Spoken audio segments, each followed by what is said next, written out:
हमारे शरीर के लिए बहुत लाभदायक है। योग अगर आप छोड़ भी देते हैं, कर रहे हैं कंटिन्यूअस, बहुत अच्छी बात है। अगर आप छोड़ भी देते हैं तो फिर जब आप स्टार्ट करते हैं आप वहीं पे पहुंच जाते हैं। बहुत सारी दवाइयाँ रुक जाती हैं, आपका एक रूटीन बन जाता है। आप योगा करते हैं तो आपको हर चीज़ अच्छा लगता है। सुबह आप कुछ भी अच्छा करो, योगा करो, अच्छे लोगों के साथ मिलो तो बहुत अच्छा रहता है आपका दिन। धन्यवाद। बॉडी का क्लींजिंग, टोनिंग और आध्यात्मिक भी विकास होता है और इससे हम अपने आप को स्वस्थ निरंतर करते चले जाते हैं। जिम वगैरह से क्या होता है, मसल्स वगैरह टाइट हो जाती हैं, लेकिन योग से हम मसल्स को ढीला करके भी और स्वस्थ अपने होने को पा सकते हैं। हम लोगों से यही अपील करेंगे कि दैनिक जीवन में अपने योग को अपनाएं और स्वस्थ रहें। धन्यवाद। नाम सीमा श्रीवास्तव है।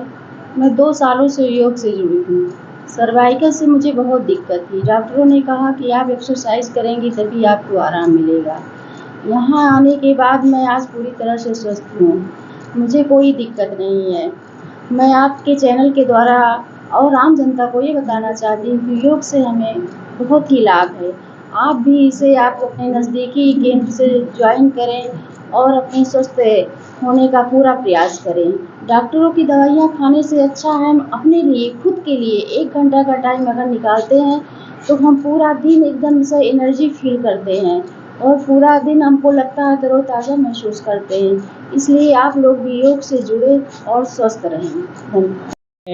चंदा से ही बताना चाहता हूँ कि दरअसल डिस्ट्रिक्ट बलरामपुर में जो पहला योग वेलनेस सेंटर स्थापित किया गया वो 2017-18 से कंटिन्यू ये स्थापित किया गया, जो विभागीय जो शासन से नामित किया गया है। ये पहला योग वेलनेस सेंटर है ज़िले का।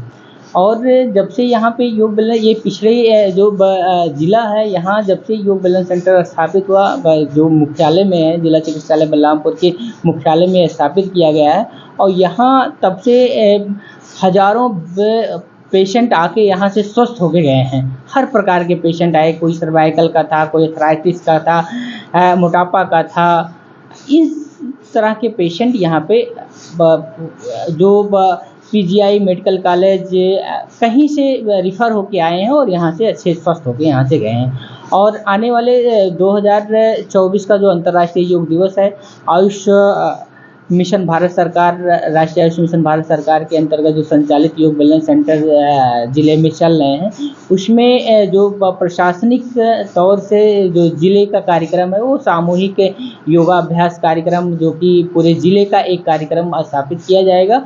और यहाँ से हर प्रकार के हर एक व्यक्ति को ऑनलाइन जूम ऐप के माध्यम से, गूगल मीट के माध्यम से ऑनलाइन हम योग 21 जून 2024 को अंतर्राष्ट्रीय योग दिवस के उपलक्ष्य में हम पब्लिक को जोड़ने का प्रयास करेंगे कि अधिक से अधिक संख्या में लोग अंतर्राष्ट्रीय योग दिवस को हर घर तक पहुंचाने का प्रयास किया जाए।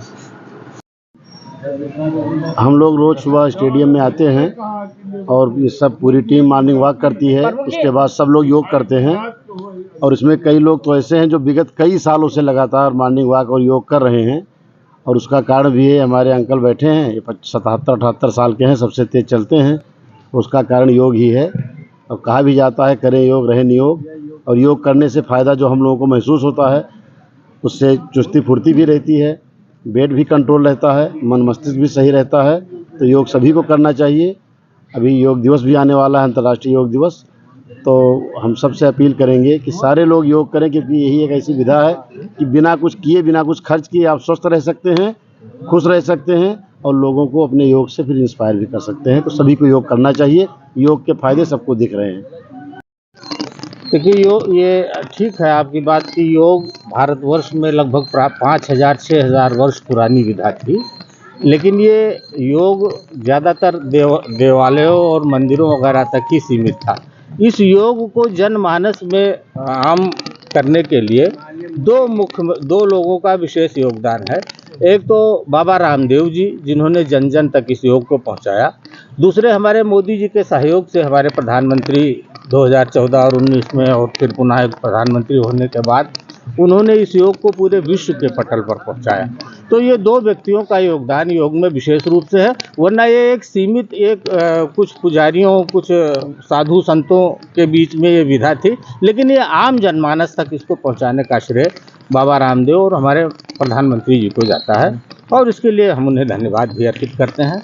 और 21 को चूँकि जो है वो योग दिवस है 21 जून को, इसलिए हम सभी लोग प्रार्थना करेंगे कि भाई 21 के योग दिवस को सफल बनाने के लिए पूरी तरह उसमें आप सहयोग दें। पद्धत जो है हमारे देश की बहुत प्राचीन व्यवस्था के तहत आती थी, और आजकल ज्यों-ज्यों शहरीकरण का विकास होगा, ग्रामीण जीवन का ह्रास होगा, ऐसी परिस्थिति में जीवन जीने के लिए, स्वस्थ रहने के लिए योगाभ्यास करना नितांत हर व्यक्ति के लिए आवश्यक है। प्राकृतिक व्यवस्था से ज्यों-ज्यों हमारा समाज अलग हटेगा, भौतिक संसाधनों का जीवन सुख सुविधा का जिएगा, त्यों-त्यों योगाभ्यास जीवन जीने के लिए बहुत ही आवश्यक हो जाएगा, और सरकार इस दिशा में काम कर रही है। हमारे वहाँ तो योग टीचर लगभग प्रतिदिन आते हैं, वो हम लोगों को सिखाते हैं, प्रेरित करते हैं। ऐसी व्यवस्था के लिए हम सबको साधुवाद देते हैं। निश्चित रूप से योग के माध्यम से बहुत सारी जटिल बीमारियां हम सबसे दूर चली जाती हैं, और बहुत सारी बीमारियां जो उम्र जनित होती हैं हम सबके पास आ सकती थी, वह योग और प्राणायाम के माध्यम से उससे हम लोग मुक्त रहते हैं। तो योग एक ऐसी विधा है जिसको आज पूरा विश्व स्वीकार कर रहा है, और उसके माध्यम से बड़ी से बड़ी असाध्य बीमारियों से आदमी मुक्ति पा जाता है। और हम लोग बलरामपुर के लोग भी योग दिवस से प्रेरणा लेते हुए नित्य कार्यक्रम का अंग बना करके और प्रतिदिन घूमना, योगासन करना, प्राणायाम करना, जो भी संभव हो सकता है हम लोग कुछ न कुछ योग के माध्यम से करने का प्रयास करते हैं, और उससे हम लोग स्वस्थ रहते हैं। और मैं अपेक्षा करता हूं कि हर आदमी अपने जीवन में योग को अपने जीवन दिनचर्या का अंग बनावे। सबको बहुत बहुत शुभकामनाएं, बहुत बहुत बधाई।